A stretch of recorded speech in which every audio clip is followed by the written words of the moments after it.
Realists have a state-centric view of the political world and have little interest in INGOs. Traditional realists came to be in 1930 during the Second World War and the beginning of the Cold War. They are known as the power politics school.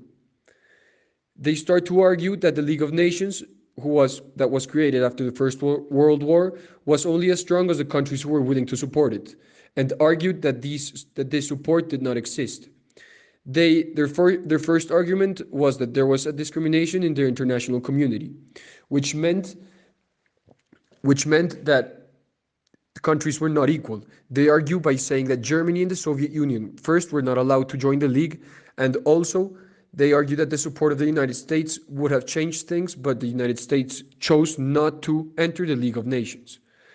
They also say that there was a failure to secure a general acceptance of the greater good, and argue that states were willing to work only for their own good and not for the greater good. So traditional realists have a state view view power and view decisions marked on each state and not on a greater sense of international relationships. One of the most traditional realist influential authors is the American Reinhold Niebuhr, who has different points of view that express that he's really a traditional realist.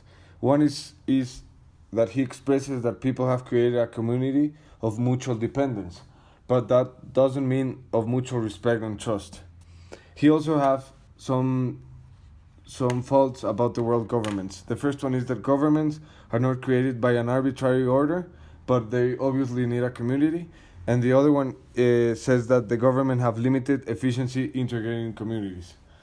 He explains also an emphasis on international organizations such as the UN, clearly explaining that it's not being a world government, but the Security Council of the UN is being a bridge of a sort between the segments of a divided world.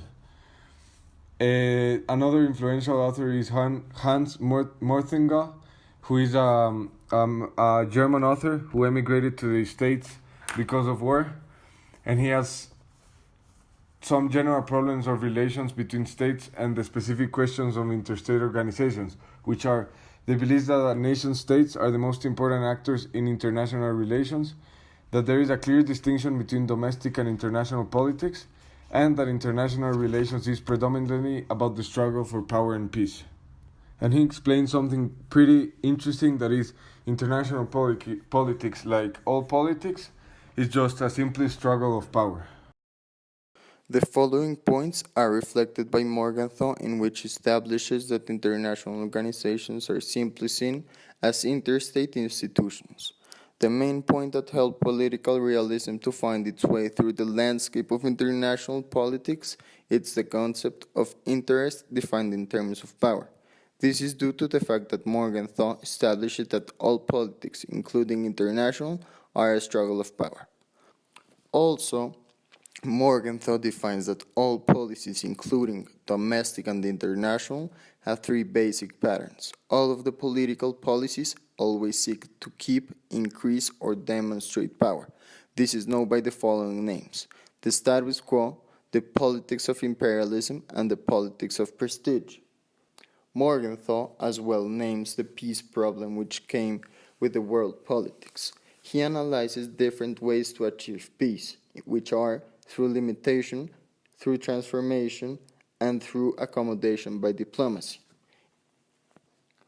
In the case of international government, since the beginning of the 19th century, Morgenthau noticed a pattern that showed an attempt to create international governments at the end of each world war, such as the UN and the League of Nations.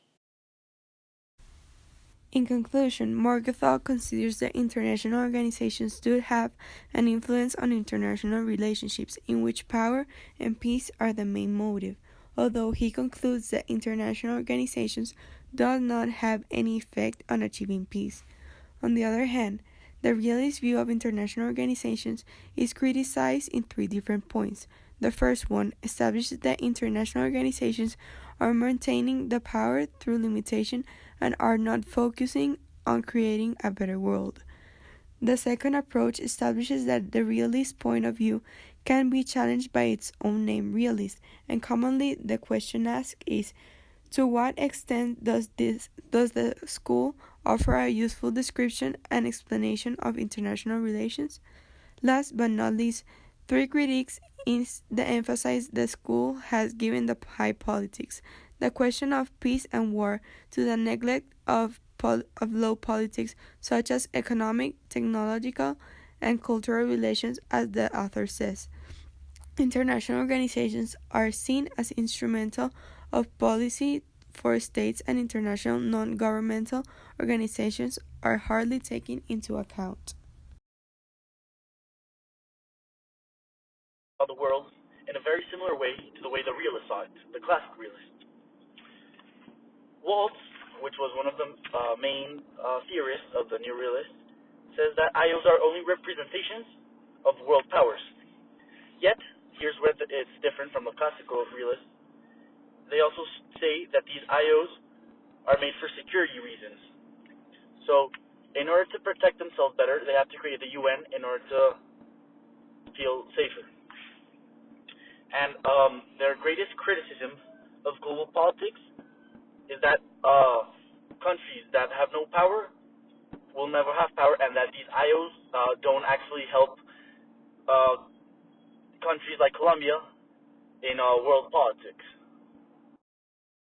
Classical perspective of security and international organizations such as the UN and the NATO, it's that they reflect the power of the world as it is.